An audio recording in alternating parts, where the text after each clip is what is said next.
नमस्कार दोस्तों। आज हम एक बहुत ही महत्वपूर्ण प्रश्न के बारे में डिस्कस करेंगे। वो है स्थानीय लोगों को रोजगार में आरक्षण। आरक्षण का मुद्दा बहुत ही गर्म रहता है। इसको अंग्रेजी में रिजर्वेशन कहने का रिवाज है। लेकिन स्थानीय लोगों को रोजगार में आरक्षण देना, ये भी एक महत्वपूर्ण प्रश्न उभर कर के आता है। और आईएएस के मुख्य परीक्षा में इस प्रकार के प्रश्न डायरेक्ट पूछे जा सकते हैं। यदि डायरेक्ट ना पूछे जाएं, फिर भी हम इसको बहुत सारे संदर्भ बिंदु के तौर पर दे सकते हैं। जैसे यदि क्षेत्रवाद से रिलेटेड प्रश्न पूछे जाते हैं, तो उसमें हम इसके कुछ बिंदु को प्रस्तुत कर सकते हैं। अगर आरक्षण से संबंधित क्वेश्चन पूछे जाते हैं, तब भी हम इससे कुछ इनपुट्स ले सकते हैं। एम्प्लॉयमेंट से रिलेटेड कुछ सुझाव मेजर्स अगर सुझा रहे हैं, तो उससे हम कुछ इनपुट इस वाले आज के लेक्चर में ले सकते हैं। तो ये आज के लेक्चर की उपयोगिता हम इस प्रकार से देख सकते हैं। आपको पता है कि एम्प्लॉयमेंट किसी भी देश के विकास के लिए बहुत ही महत्वपूर्ण एक विषय होता है। और भारत में आरक्षण का मुद्दा रोजगार का मुद्दा बहुत ही तेज़ी से उभरा है। 2021 में देखें तो हैशटैग मोदी रोजगार दो बहुत ही ज़्यादा ट्रेंडिंग पर रहा था ट्विटर पर भी। लेकिन स्थानीय लोगों को रोजगार से संबंधित मुद्दा इसलिए वर्तमान में चर्चा में आ गया, क्योंकि हरियाणा की सरकार ने एक कानून पारित किया। अब उस कानून का क्या नाम है वो बहुत ज़्यादा महत्वपूर्ण नहीं है, लेकिन उस कानून में ये बताया गया है कि वहाँ के जो भी कह लें प्राइवेट सेक्टर में अगर कोई इंडस्ट्री लगा रहा है, या अगर वहाँ पे प्राइवेट सेक्टर की कोई इंडस्ट्री है, तो उसमें जितने भी लेबर रखे जाएंगे तो 75% लेबर जो होंगे वहाँ के स्थानीय लोग होने चाहिए। 75% लेबर वहाँ के स्थानीय लोग होने चाहिए। तो इस प्रकार की अगर दबाव किसी प्राइवेट इंडस्ट्री पर लगाया जाता है, तो उसके कुछ नकारात्मक प्रभाव और कुछ सकारात्मक प्रभाव भी हम देख सकते हैं। अब सरकार ने यदि कोई कानून लेकर के आया है, तो हो उसके पीछे जो बहुत सारे अधिकारी होते हैं, आईएएस अफसर होते हैं, उनकी एक कह लें कि सोची समझी उसमें विचार होते हैं। तो उसको हम एक सिरे से नकार दें तो ये सही नहीं माना जा सकता है। तो उसके नकारात्मक और सकारात्मक पक्षों के बारे में हम थोड़ा सा विश्लेषण करने का प्रयास करेंगे। सकारात्मक बात क्या हो सकती है? एक तो ये कि कोई क्षेत्र विशेष यदि सचमुच पिछड़ा रह गया है, एम्प्लॉयमेंट की दृष्टि से, इकोनॉमिक ग्रोथ की दृष्टि से, वहाँ पे लोगों के जीवन स्तर में ठीक प्रकार से विकास नहीं हो पाया है इस दृष्टि से, या कोई क्षेत्र सच में असमानता के दौर से गुजर रहा है, वहाँ पर किसी बाहरी लोगों का बहुत ज़्यादा कब्जा हो रहा है, या बाहर से बहुत ज़्यादा पढ़ लिख करके उस क्षेत्र में आकर के वहाँ के स्थानीय लोगों के रोज़गार को छीन ले रहे हैं। मतलब जानबूझकर नहीं छीन ले रहे हैं, लेकिन बिना इंटेंशन से उनका रोज़गार छिन ही जा रहा है, तो वो क्या करें? ऐसी दृष्टि में यदि इस प्रकार के स्थानीय आरक्षण दिए जाते हैं, तो हम इसको सही मान सकते हैं कि वहाँ के लोगों का ध्यान रखा जा रहा है। लेकिन कुछ उद्योगपतियों ने इस पे खासी नाराज़गी भी जताई है। इसके क्या नकारात्मक प्रभाव हो सकते हैं उसके बारे में डिस्कस करेंगे। लेकिन पहले ये समझ लें कि कुछ लोगों का ये तर्क है कि विशेषज्ञों का कहना है कि ये असंवैधानिक है। असंवैधानिक किस लिए है कि अगर किसी स्थानीय रोजगार को मतलब आरक्षण दे देते हैं, तो बाहर से लोग आ रहे हैं, उनको कहने रोजगार करने का अधिकार है, किसी भी प्रकार के काम करने का अधिकार है, कहीं पर आने जाने का अधिकार है, किसी भी संस्थान में जाएं काम करें, इन सब का हमें कहने की राइट, जो फंडामेंटल राइट्स होते हैं, वो भारतीय संविधान के अनुच्छेद 19 में हमें प्रोवाइड किए गए हैं।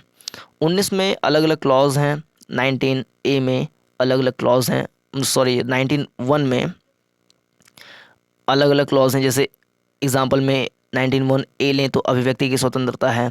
इसी तरीके से आर्टिकल 19(1)D में अगर बात करें तो कहीं भी अबाध रूप से संचरण करने की हमें स्वतंत्रता उसमें प्रदान की जाती है। ऐसे ही इसी 19(1) में एक क्लॉज है, सब क्लॉज है, उसमें कहा गया है कि हम रोजगार कहीं पर भी कर सकते हैं, कोई भी रोजगार कर सकते हैं, कहीं भी आ जा सकते हैं।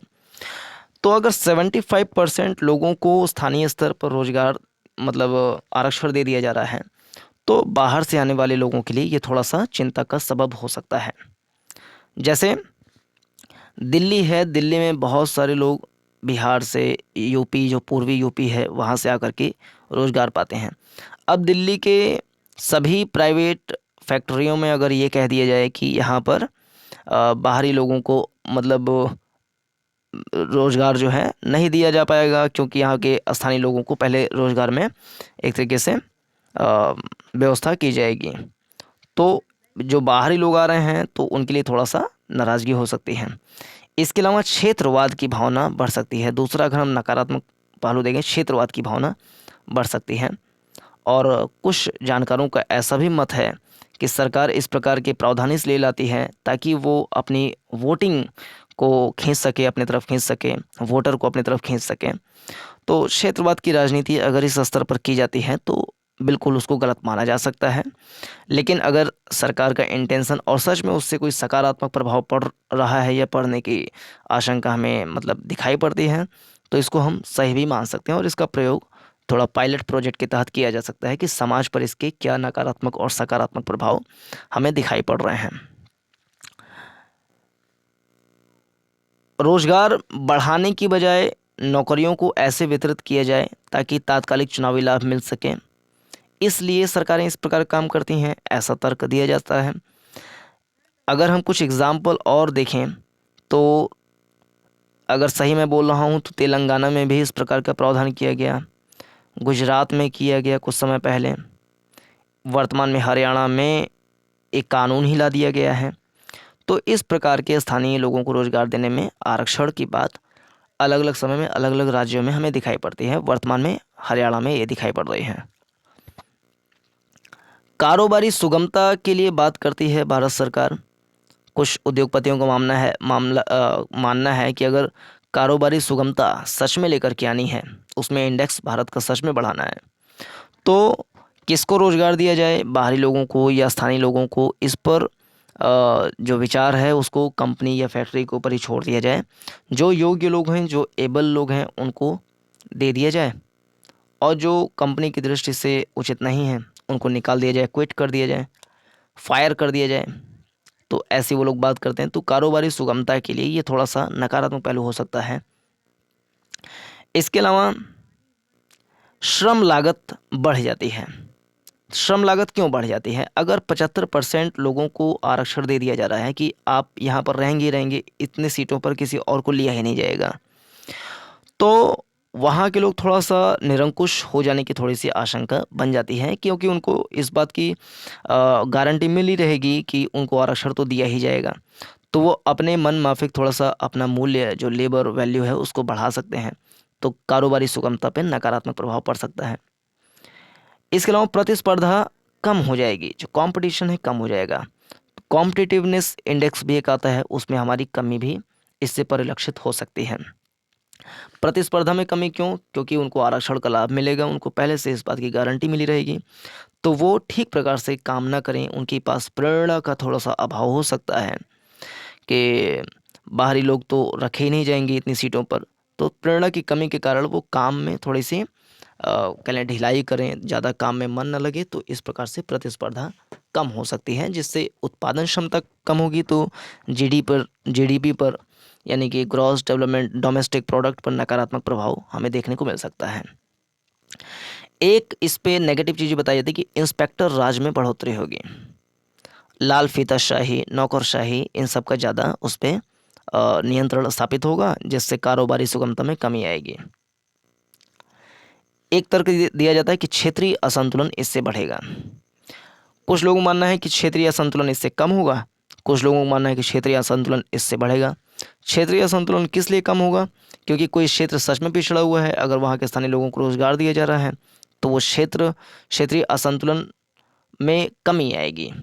जबकि कुछ लोग कह रहे हैं कि नहीं, अगर स्थानीय लोगों को 75% तक रोजगार दे दिया जाएगा, 80% तक आरक्षण दे दिया जाएगा, तो इससे सचमुच क्षेत्रीय असंतुलन बढ़ सकता है। जो बाहरी लोग आते हैं उनका थोड़ा सा विश्वास इस क्षेत्रों में कम होता जाएगा, जिससे एक एकात्मकता, एक अखंडता का भाव में भी कमी हमारी आ सकती है। तो यूनिटी, इंटीग्रिटी, इसको बढ़ाने के लिए भी इस प्रकार की नीतियों का विरोध किया जा सकता करते हैं, कुछ लोग कर रहे हैं। तो ये था थोड़ा सा इसका विश्लेषण, और इसका अगर कह लें निष्कर्ष कहें तो ओवरऑल ये हम थोड़ा सा कमी कह सकते हैं, लेकिन जो समाज में जो चिंताएं हैं उसको ध्यान में रखा जाना चाहिए और क्षेत्रीय असंतुलन न बिगड़े, एकता, अखंडता, सुरक्षा पे खतरा ना हो, निरंकुशता ना आए और जो कारोबारी सुगमता है इसमें कमी ना आए। इंस्पेक्टर राज जो है लाल फीताशाही, इस पर थोड़ा सा कंट्रोल किया जाए तो इस नीति को हम थोड़ा सा सही मान सकते हैं। लेकिन लॉन्ग टर्म में ऐसी व्यवस्था किया जाए कि बहुत सारे रोजगार को सृजित किया जाए ताकि आरक्षण का मामला ही ना उठे, ये इसको हम निष्कर्ष के रूप में बता सकते हैं। तो इस वीडियो में इतना ही, आप अपने विचार को प्रस्तुत कर सकते हैं। वीडियो को देखने के लिए बहुत बहुत धन्यवाद। नमस्कार, जय हिंद।